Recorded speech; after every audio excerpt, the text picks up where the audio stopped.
What's up, everybody? Welcome back to another edition of the Bad Podcast. Brad and Dawain. Brad, brother, what are we talking about today, fam?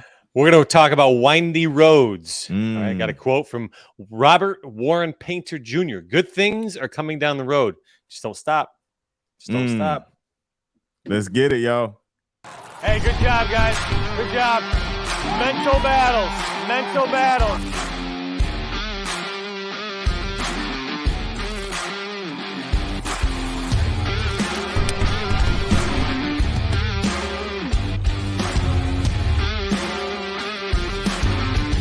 Hey, man, E2M for life, baby.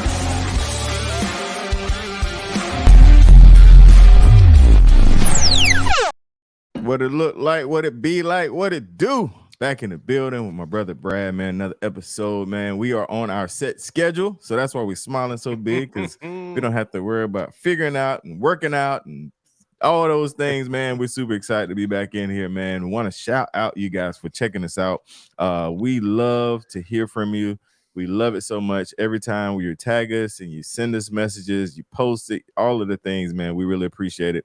And shout out to all the new folks, man. I've even seen some new G's, some new group members checking out the podcast, man. This is free content that we provide. Just a little extra love, man, that we show you here at E2M, man. So, B, let me grab this comment from the comment section. This one was dear to me. Mr. Ryan Ravel. I can't read. 4962 says definitely aligned with the working for no pay, getting nabs and drink afterwards. I'm from how do you say that, B? Urielville, South Carolina. Sorry, I'm butchering all of this. My parents will lock the door on Saturday morning, and I missed some of it. And doing the hard work tonight. Me and my friends had to put in the work, man. I don't know. Anyway, Ryan, we appreciate it. We appreciate the love. Sorry I butchered that, man. But yeah, definitely the work for no pay. I think that hit a lot of folks, you know, finding out that I actually did work in the tobacco field, man. So B, let's get into today's topic, man. Windy roads. That reminds me of the country, man. Just to be honest, you know, there's a lot of windy roads in the country, man. And yes, sir. I remember going places and you be going somewhere you never been before. You know, this is all before, you know, Apple Maps and you know, and even before MapQuest, man. Because I was a MapQuest kid, you know. That was my era where you print it out and if somebody made a meme, they was like, you like a pirate out there with your map. I saw that. So a lot of times in them windy roads, man, there's times where you want to turn around and go back because you know what's behind you. You know, you don't know you don't know what's in between you and that destination, man. So I think I'm in line with what you're talking about, man. So let's get it. 100. I was looking at my phone because I wanted to know how to say that city. I don't know if it's like Utahville or I don't. I'm at it's South Carolina. I'm not surprised, bro. There's chickpea in South Carolina. I mean, there's all kind of names, man. So yeah, I'm used to like Jamestown, right, like, right. You know that Madisonville, right. So honestly, we always know what's behind us. We all know that home is behind us when we're doing these road trips, and that's what kind of got my wheels turning about this. Because just recently, I was my wife and I and the kids, we packed into the truck. We got all the beach stuff ready, all the boat stuff. So we about 45 minutes from our house. My mother-in-law has a boat. We go on the boat. It's called Kinzu. Shout out to my hometown crew. They know exactly what it is. Beautiful lake. But to get there from point A to point B, it is not a straight shot. All right. It's not a straight shot as much as I would love it to be, but it's not a straight shot. It's a windy road. It's a lot of hills, a lot of peaks, a lot of valleys. And what has to happen is we can't stop once you find that bend in the road or come up over that tall peak, you know, and this applies to fitness because how many peaks and valleys are in your fitness journey? How many times are you going to take a windy road? How many times you're going to get to a point in your life where, you know, you think you finally have a streamline. Okay, I'm finally going to reach that pivotal moment. I'm finally going to reach that fork in the road where I'm going to find ultimate success. And then boom, you know, walls slam down directly in front of you or turbulence or whatever you want to call it is placed directly in your path. What do? You can't just sit down. You can't stop and go back if you want to progress. I was just talking about this one about momentum today. Same application. to stop something and to get those wheels turning again, it takes that much more inertia, that much more energy to get those wheels turning. But if you just keep going, whether it's a fraction, whether it's massive leaps, you keep going, you harness that momentum, you continue to progress to wherever you want to go, your destination, your goal, your dreams, whatever you're trying to achieve. Yeah, man, totally agree with that, man. And it reminds me, I'm a visual person, man. So I see somebody that's like, going up this mountain, and then they get into the top, and then they see in the distance where they want to be, but then they look down, like there's a valley of more jungle. Yes, yeah. That's in front of you, man. And that's our journey, man. That is what we deal with on a daily basis when we're trying to work towards something, strive towards something. It could be intimidating, it could be frustrating, it could be discouraging. We're not shying away from the real fields, because that is a thing. Like those things are real when it comes to this journey and how we progress. And I really, I really like have a heart for people that get in the mist and want to turn around, because like we mentioned so many times, sometimes they're way closer than they even think, man, to breaking that barrier, man. But no, I really like this topic, man, because it just applies, man. There's so much, when it comes to obstacles and things like that. There's so many things and so many ways to approach it, man, to tear down that wall or to keep going forward, man. So I'm loving it. Yeah. So, I mean, you talk about tearing down walls. You have to remind yourself that there's always a way through, around, over a wall, over adversity, anything that's preventing you from where you want to be. And a lot of times when you're starting an 8-week challenge, or you're starting any of these journeys with your life, you allow yourself to have two choices. You're allowing yourself to have the choice of quitting, giving up, going back home, going back to what you know, or that second choice, giving it another attempt, slamming that sucker in reverse, going back, saying, okay, this is where I went wrong. This is what I did wrong, whatever it is. Trying again, making some kind of attempt to get over that hump, get around that hump, get through that hump, whatever it is. That's how winners view walls. That's how winners view adversity. That's the only way you're going to grow, because, man, we've talked about it so many times. I always like to think of the Emerald City, man. You're going through that we've talked about it before, but you're going through that dense forest, man. You're going through that dense forest, and you get to Emerald City, and you only realize that, oh, it's another dense forest. Now you can go back and just fight through everything that you just fought through, or you can keep going and try to get to that next Emerald City, because you never know when Emerald City is going to be actual Emerald City with the emeralds and the shining lights and the wizards and all the good stuff, man. You never know when you're finally going to arrive at that destination. Yeah, man. I want to kind of backtrack, man, and talk about the folks that do turn around, man, that don't keep pushing. A lot of times we come from our perspective, where we are, that's kind of our way is to go against the grain, but there's a lot of people that they're not there yet, man. And my encouragement to them is start over, man. There's nothing wrong with starting over. There's nothing wrong with, after your retreat, and you're watching this and you're like, man, I was close and I could have and I should have. That's fine. That's you're still in the best place to get started, and Jeff talked about this pretty much heavy this week because of we got signups. Is there's never a good time to start. Like there's never a time when things are lined up perfectly. There's never a time when stars are all in, just I'm about to take a step. That there's never a good time for that, man. So I want to speak to those folks, man, that are just that have failed, that have turned around. The windy road got too windy. The brush got too thick. Like they ain't even making the Emerald City. Like I want to speak to those folks, man. What's your thoughts on that? Perfect timing, because that was exactly what I wanted to talk about next, because we just what did we have last week? 4th of July. Yeah. So we start an 8-week challenge a day before the 4th of July.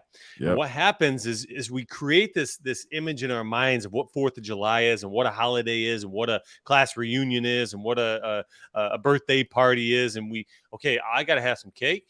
I got to have my drinks. I got to have my sweets. I got to have my salts. I got to have Mm-hmm. all these things. So I'm going to start in 8 weeks. I'm going to start in 16 weeks. I'm going to start in 32 weeks, right? That's what we continue to tell ourselves. But what if that 8-week period, what if something tragic happens in your life? What if you're not able? What if you're not capable of starting in 8 weeks? What if you're not capable of starting in 16 weeks? So you talk about there's never a perfect time to start except for today. That's right. Today's always the perfect day to start because there's always going to be a birthday party. There's always going to be something like the 4th of July. There's always going to be that cruise or that vacation. Yep. But as long as you're doing something, conscious efforts of putting good fuel in your body and conscious efforts of walking for 20 minutes, there's actual science to say if you walk for 20 minutes every day, you will improve your life exponentially. Just 20 minutes. Yep. I'm not saying that go sign up for an Ironman. I'm saying walk for 20 minutes. And I call this intentional force. Sometimes when you're telling yourself, well, I got the 4th of July, I think I'm going to hold off for another 8 weeks. You have to be intentional with forcing yourself to find another way of getting yourself to your feet and just putting in those reps. You don't have to do a full marathon. And here's where I think E2M sort of scares people away. They see guys like me jumping into ice cold ponds or whatever. They see people, they see people signing up and running full marathons and climbing these big mountains and doing all these crazy things.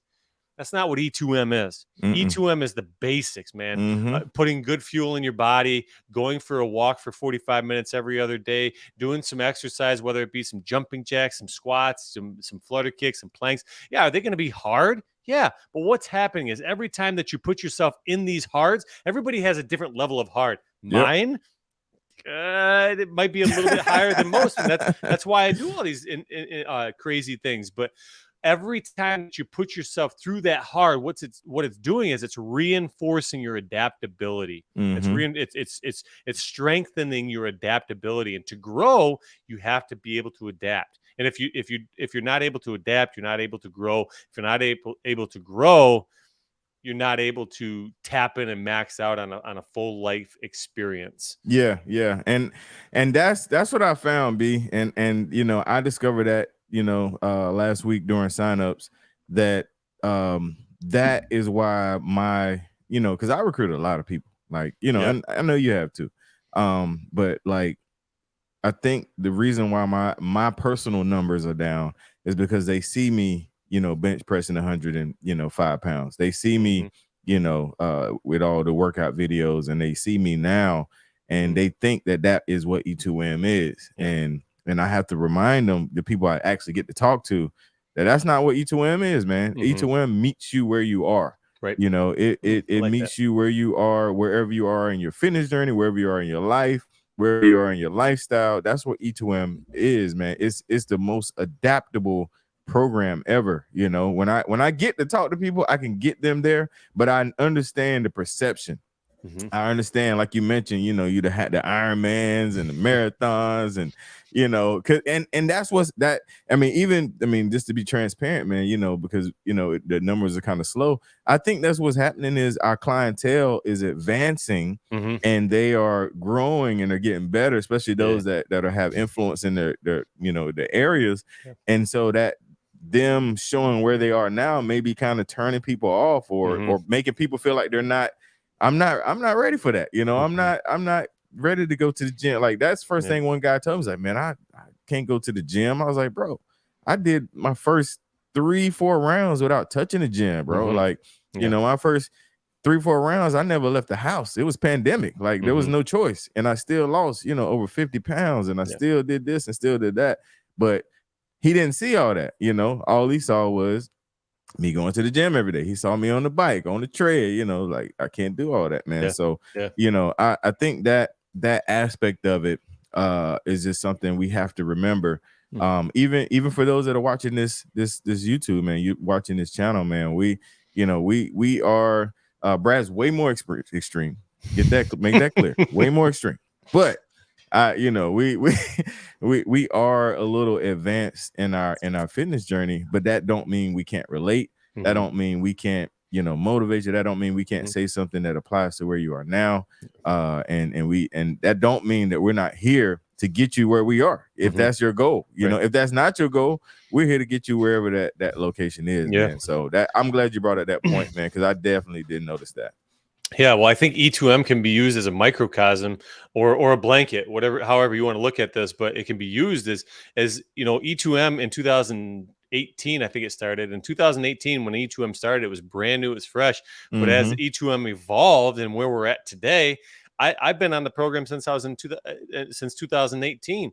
Where I was in 2018, where I am today I'm making that exponential growth just by putting in those reps and coming back day after day after day after day. And that can be applied to everybody that's not on the program or everybody that's just starting the program. You may be at a base level today. And if you're walking for 20 minutes, 30 minutes, 40 minutes, that's going to get you to your next goal. But when you get to that next light at the end of the tunnel, I like to say, that light at the end of the tunnel is only the beginning of the next journey. And the beginning of the next journey, again, it's the Emerald City, the beginning of the next journey, the beginning of the next journey, and so on and so forth. But you have to convince yourself that failure is not an option. No matter what, failure cannot be an option. All right, you look failure directly in the eyes and say, listen, it's not going to work.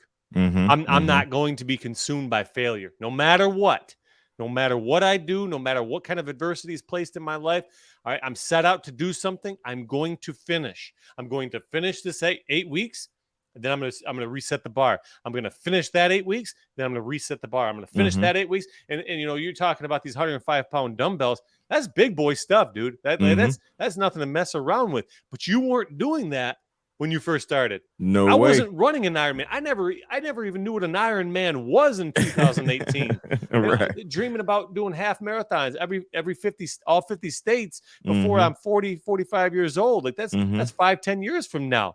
Yep. I didn't dream about those kind of things. Right. I didn't dream about those things. But a lot of people use time. They use time. They're like, well, I couldn't get to Dawain. I couldn't get to where Dawain is in 8 weeks. Probably not, but time's irrelevant, man. It may take you 8 weeks. It may take you 16 weeks. It may take you 2 years, like some of us, like you and me.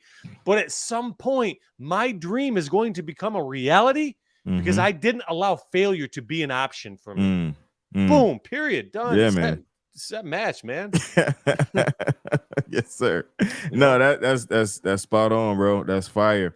One of my favorite, one of the favorite sayings, man, is if you don't quit, you can never fail. If you show up every time, you can never ever fail. Because you keep showing up. I even I take it to Rocky, man. Rocky wasn't the best fighter, bro, but he always got back up. Yep. That's it, man. Like he always got back up. He never quit. He had a relentless poise about him that no matter how many times you knocked him out, no matter how hard you hit him, he always got back up, man. And so that's what made him a winner. It wasn't that he was the best. It wasn't that he was, the most talented, the fastest, the strongest.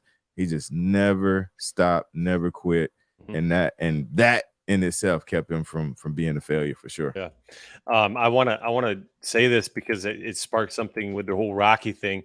And I believe it was the first Creed movie. All right. And Adonis Creed went to Rocky and said, "Hey, Rock, I want you to train me." And Rock said, "Nah, you just don't got what it takes." And he goes, "Man, I'm physically ready." And Rock said, "You might be physically ready. You might be physically there."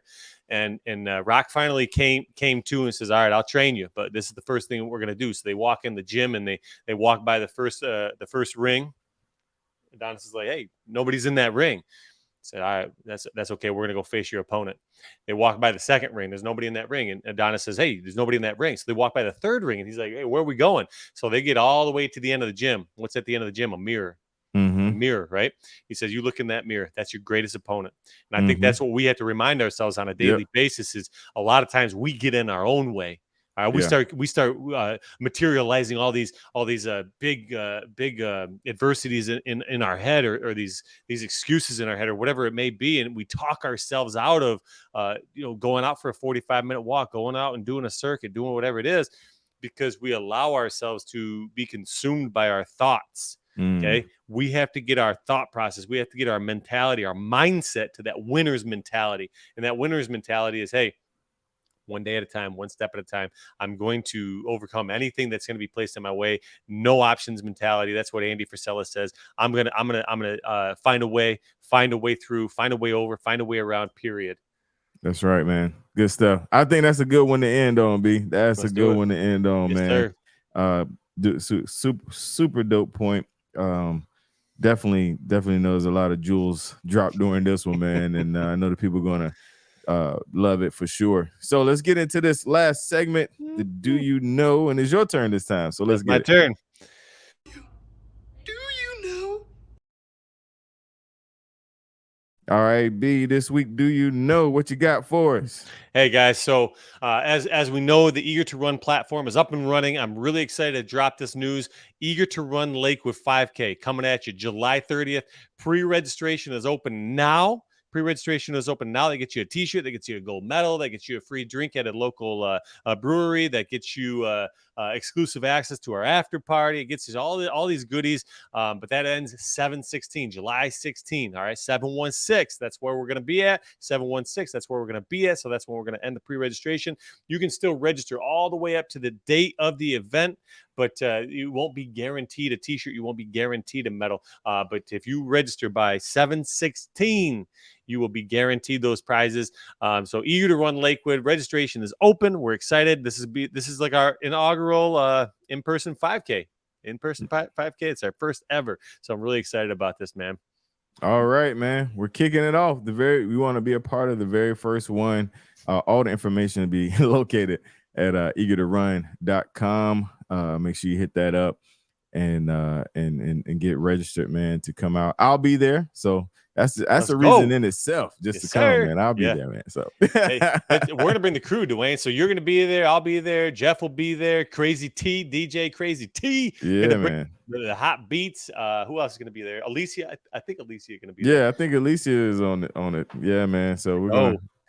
And we got a lot of all-star OGs rolling in too. Cliff is going to be there. Brian's going to be there. Rebecca Ard's going to be there. Man, we're bringing in the heat for Lakewood, New York. Yes, sir. I love it, man. I love it. So make sure you guys go register, be a part of the inaugural. You can say you were at the very first in-person Eager to Run race and have a medal to commemorate it. If you get if you register by, what was that day 7/16, July 16th. July 16th. So make sure you get it in and get it done so you can get all your things in time, man. So we're super excited about that, man. So, all right, B, man, let's close this thing out, y'all. We appreciate y'all tuning in.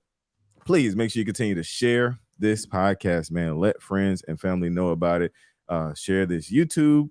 Make sure you subscribe to this YouTube channel. We have a lot of stuff coming, man. I can't wait to release it. And make sure that you tag us in your stories, in your your posts, wherever you post about it. We want to make sure that you do it there. And until next time, man, we're out of here. Peace. See you guys.